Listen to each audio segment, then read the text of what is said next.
Hello everyone, this is Ryan Bernard, Game Director on Tom Clancy's The Division.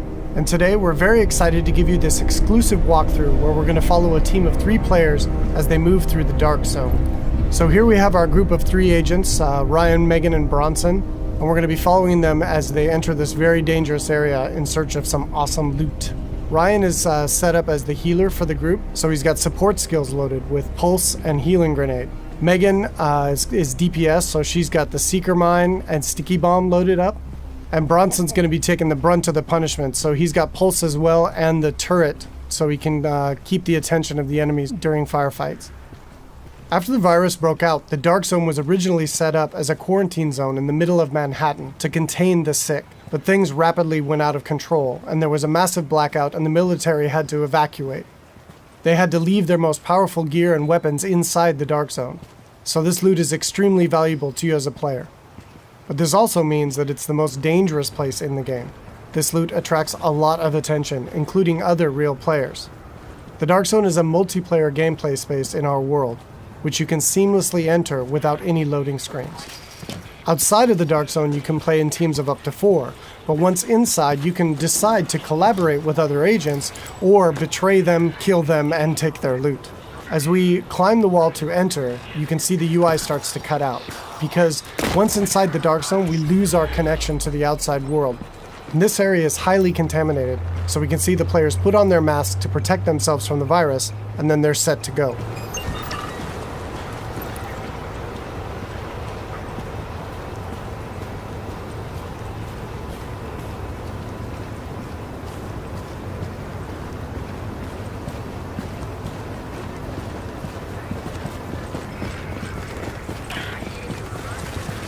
Okay, now we see our group is coming up on some enemies up ahead. As we get closer, we can see that these are actually part of the Rikers faction. And this is a group of convicts which, after the virus broke out, escaped the prison and have flooded into Manhattan to take advantage of the chaos. Here we can see Megan does a pulse, which gives the group information about what enemy types and levels that they'll be facing. And then we can engage. As you can see here, Bronson's going to go up right on top of him and take point, so he can take the attention of the enemies and draw aggro, and we can support him from behind with healing grenades, as you saw there, and covering fire.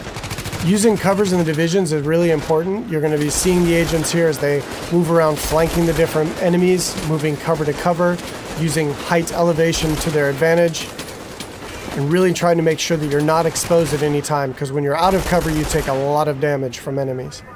And it looks like we've only got a couple Rikers left here, and Bronson is really taking his role to heart and pushing right up into their face. And they've cleared him out. And here you can see Bronson's actually been a little bit too hardcore on this, and he's in what we call the down state. So since they're playing in a group, Ryan can head over and actually revive him so he doesn't die and need to respawn and run back to his group, and he can get right back into the action. And here we can see that Ryan's actually found a loot crate. And he's gotten extremely lucky and has gotten a legendary drop. But as we can see, it's actually contaminated. All gear and weapons in the Dark Zone are contaminated, and they need to be extracted before they can be actually equipped by the players or agents in the game. So in order to do that, our group is going to move to a nearby extraction point in Bryant Park. Once the group is inside an extraction area, they'll need to shoot up a flare which calls in a helicopter. Then they need to hold tight for 90 seconds and extract their goods. Alright, now we see our group has come across a different group of enemies, and these are the Cleaners. Cleaners used to work for the city of New York, but they got trapped on Manhattan when the quarantine was declared, and they've lost it. They want to, in their own minds, clean the city from the virus by burning anything and everything in their path, dead or alive.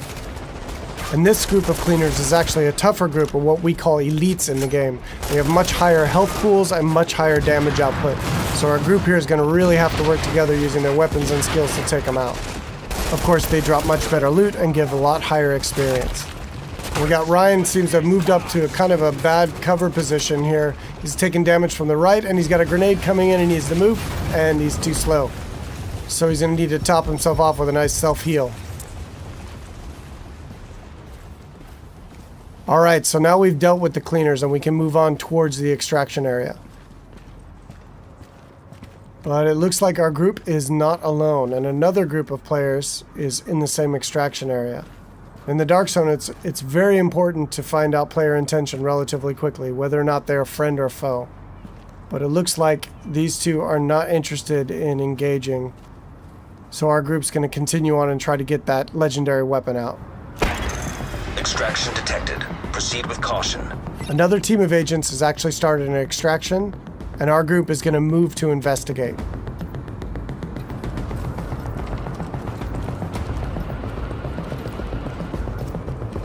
And as they come around, we do indeed see that an extraction is taking place, and they got about a minute left on their timer before the helicopter shows up.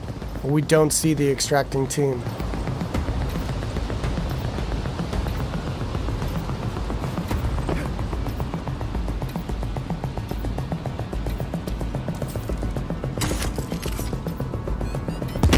Oh, here we see that the extracting team actually got the jump on our group, and Bronson's been quickly down. And since they engaged on us, they have now been flagged as rogue, which puts a big bounty on their back for a certain period of time. Luckily, Bronson was able to make it back to our group, and we were able to quickly revive him and get him back up into the fight. And now we've got some PvP chaos happening. And here we see Ryan throws out another healing grenade to heal up both of his teammates as they're flanking around to the left to try to get better position on these rogue agents.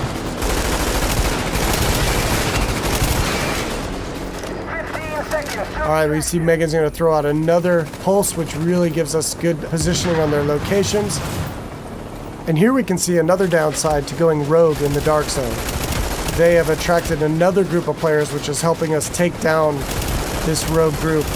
And there we go. And of course, when you die in the Dark Zone, you drop any contaminated gear that you're currently carrying. It looks like the two groups now can divvy up the goods that they got from this rogue group. It looks like they've decided to just take out the new players and take all of the loot for themselves.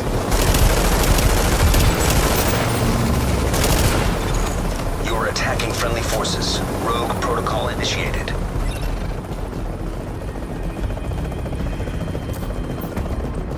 So now in order to secure this loot to make sure it's theirs, they need to complete an extraction. So now our team has 90 seconds to control this area and to stay alive to get their loot out when the helicopter arrives. And you can see them fanning out into good cover positions here in case any other players come into the area or those groups that we engaged come back.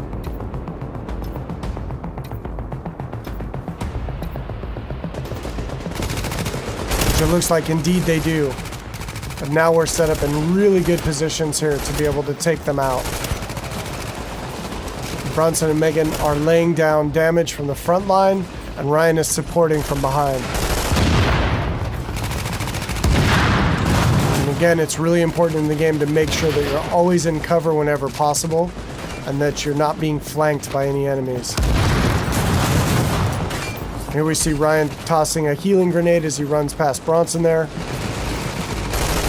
And they're going to focus on these two players here. 30 seconds to extraction. Straight in front of them. Now they got 30 seconds left to stay alive and control the area.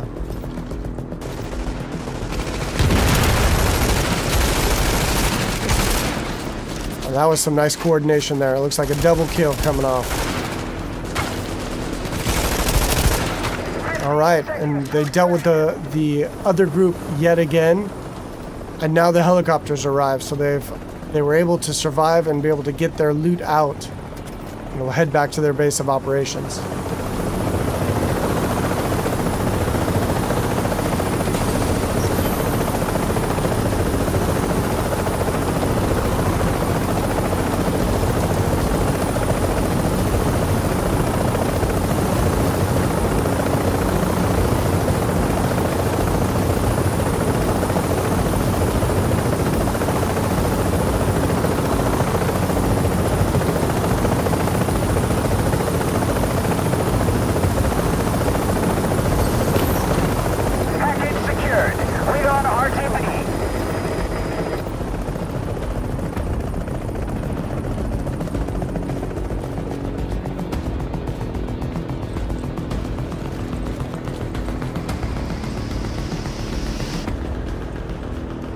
Now we can see the group is still flagged as rogue, and they're a very juicy target for other agents in the area. So they really should leave this area quickly and decide where to head out to next.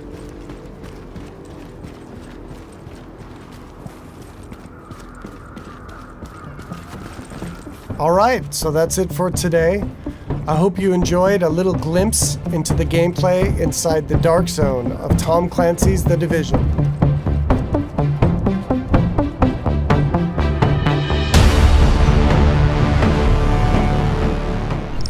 Available March 8th, 2016. Sign up for beta now.